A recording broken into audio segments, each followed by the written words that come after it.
Hi friends, എല്ലാവർക്കും ഒരു പുതിയ വീഡിയോയിലേക്ക് സ്വാഗതം. ഇന്ന് കാലത്തേക്ക് ബ്രേക്ക്ഫാസ്റ്റിന് നൈസ് പത്തിരിയാണ് കേട്ടോ ഉണ്ടാക്കിയിട്ടുണ്ടായിരുന്നത്.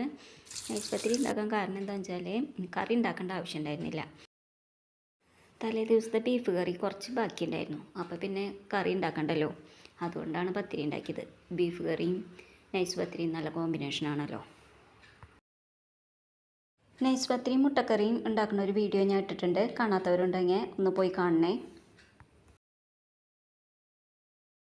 ഇന്ന് കാലത്ത് ഉപ്പേരിക്ക് ബീട്രൂട്ട് ഉപ്പേരിയാണ് കേട്ടോ ഉണ്ടാക്കിയിട്ടുള്ളത്. മിന്നുവിന് ബീട്രൂട്ട് ഉപ്പേരി ഇഷ്ടമാണ്, നന്ദുട്ടിക്ക് വലിയ ഇഷ്ടമൊന്നുമില്ല. മുട്ട ഓംലെറ്റ് ഉണ്ടാക്കുമ്പോൾ ചതച്ച മുളകാണ് കേട്ടോ ഇട്ടിട്ടുണ്ടായിരുന്നത്, പച്ചമുളക് ഉണ്ടായിരുന്നില്ല.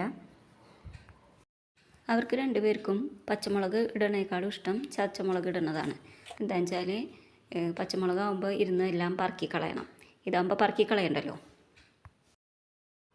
മുട്ട ഓംലെറ്റ് ഉണ്ടാക്കിയതിന് ശേഷം അരി വറുക്കാൻ വെച്ചു കൂട്ടാം. അരി തിളച്ചിട്ട് ഇറക്കി വയ്ക്കുന്നതിൻ്റെ കൂടെ 2 മുട്ടയും കൂടി കഴുകിയിട്ട് അതിലേക്ക് ഇട്ട് കൊടുത്തിട്ടുണ്ടായിരുന്നു കേട്ടോ. അപ്പോൾ അതും കൂടി എടുത്ത് മാറ്റി വെച്ചു, അവർക്ക് കഴിക്കാൻ വേണ്ടിയിട്ടുള്ളതാണ്. അരി വറുത്ത് വെച്ചതിന് ശേഷം 2 പേർക്കും ചോറും കറിയൊക്കെ ആക്കി കൊടുത്തു കേട്ടോ.